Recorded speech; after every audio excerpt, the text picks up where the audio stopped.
जय Shri Jagannath.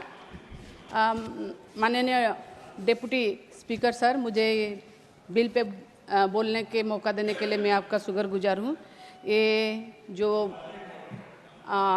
Factory and the boilers bill 2024 जिसको लेके आज जिसको बिल को लाया जा रहा है संसद में, ये 100 साल पुराना जो बिल था हमारा द बॉयलर्स बिल 1923 का, ये बीच में 2007 में उसका अमेंडमेंट हुआ था। आज ये बिल के ऊपर चर्चा हो रहा है। मैं उड़ीसा से बिलोंग्स करती हूँ, सारे भारत को भी अभी पता चल गया होगा। उड़ीसा जो एक ऐसा स्टेट है जो कि अभी इंडस्ट्रियल हब बन चुका है। मेरे मान्यवर जो नवीन पटनायक जी मुख्यमंत्री थे, जो अभी अपोजिशन के लीडर है, उनके जो इतने वो काम करते थे कि वहाँ पर देखेंगे इतने सारे इंडस्ट्री, वो इंडस्ट्रियल हब बन चुका है। राउरकेला देखिए, अनुगुल देखिए, ढेंकानाल देखिए, जाजपुर, कलिंगनगर देखिए, झारसुगुड़ा देखिए, जहाँ देखेंगे वहाँ इंडस्ट्रियल हब हो चुका है, इंडस्ट्री आ रहे हैं।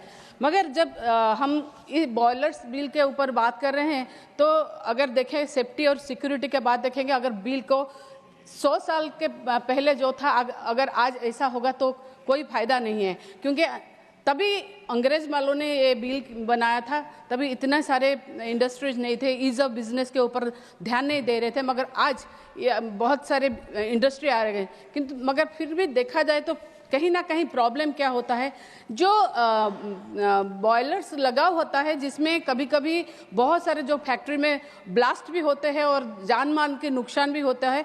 मगर देखें तो क्या होता है ना, वहाँ के जो फैक्ट्री और बॉयलर्स के जो ऑफिसर्स होते हैं ना, वो बीच बीच में जाके इन टाइम कभी भी इंस्पेक्शन नहीं करते सर। जो इंडस्ट्रियल जहाँ पर बॉयलर्स लगा होता है इंस्पेक्शन नहीं करते। अगर वो इंस्पेक्शन करते भी है तो ऐसे जैसे जाके आके आ जाते हैं, वैसे ठीक से इंस्पेक्शन नहीं होता, जिसके कारण छोटे मोटे बहुत सारे हादसे ऐसे आ रहे हैं, सामने भी आए हैं। मैं तो खुद आपको दो छोटे हादसे तो नहीं, अभी तो भैया वहाँ से भी बोल रहे थे कि जो शुगर फैक्ट्री में, शुगर मिल, शुगर इंडस्ट्री में जैसे ब्लास्ट हुआ उड़ीसा में, लोग खाने के लिए गए थे, मजदूर इसलिए बच गए।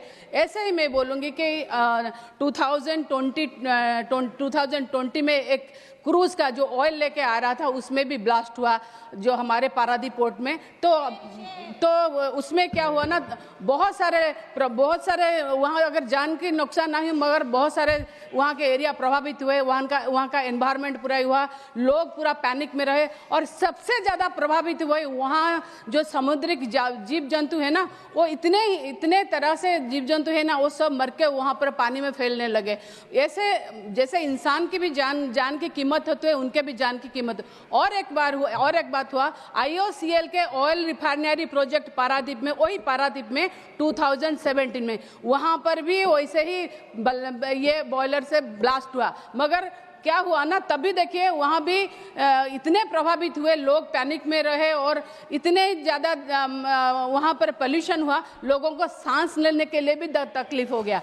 ऐसे अगर बस ये जान माल के ये नुकसान का नहीं है, ये जहाँ पर ईज ऑफ डूइंग बिजनेस आ रहा है, इंडस्ट्री के बात हम बोल रहे हैं, जो लोग इंडस्ट्री में काम करते हैं, जो लेबर इंडस्ट्रियल वर्कर जो काम करते हैं, उनका सेफ्टी और सिक्योरिटी का कोई जिम्मा नहीं लेता सर। जो बड़े बड़े इंडस्ट्रियलिस्ट होते हैं ना, वो अपने ही बिजनेस में मस्त रहते हैं। जो इंडस्ट्रियलिस्ट अपना बिजनेस, अपना पैसा कमाने में रहता है, बेचारा जो डेली लेबर होता है, जो इंडस्ट्रियल वर्कर, और उसका अगर कुछ प्रॉब्लम हो जाता है ना, तो ये लोग उसको कंपनसेशन ठीक से नहीं देते हैं, उनके फैमिली को कंपनसेशन नहीं मिलता।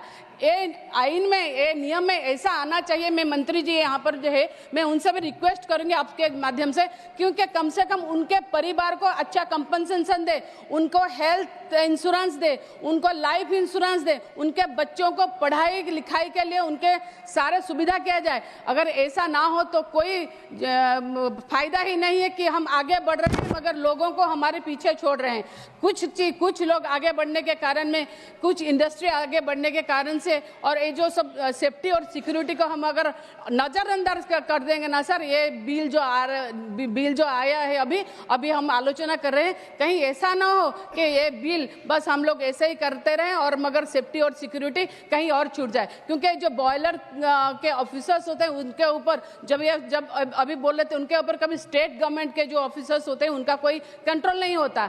इनके कारण इनको हम लोग को अगर कोई प्रॉब्लम भी होता है तो उनको बोलो भी तो सुनते भी नहीं है। कम से कम रेगुलेशन ऐसा होना चाहिए कि उनके ऊपर भी थोड़ा निगरानी हो और ज़्यादा से ज़्यादा कैसे करके वो लोग सेफ्टी और सिक्योरिटी के ऊपर ध्यान दें। और सबसे ज़्यादा मैं बोलूँगी जो ह्यूमन लाइफ है वो बहुत इम्पोर्टेंट है। ऐसा ना हो कि सर मैं ये बिल ये तो हो जाए मगर ऐसा ना हो कि ये बस old wine in a new bottle हो जाए सर।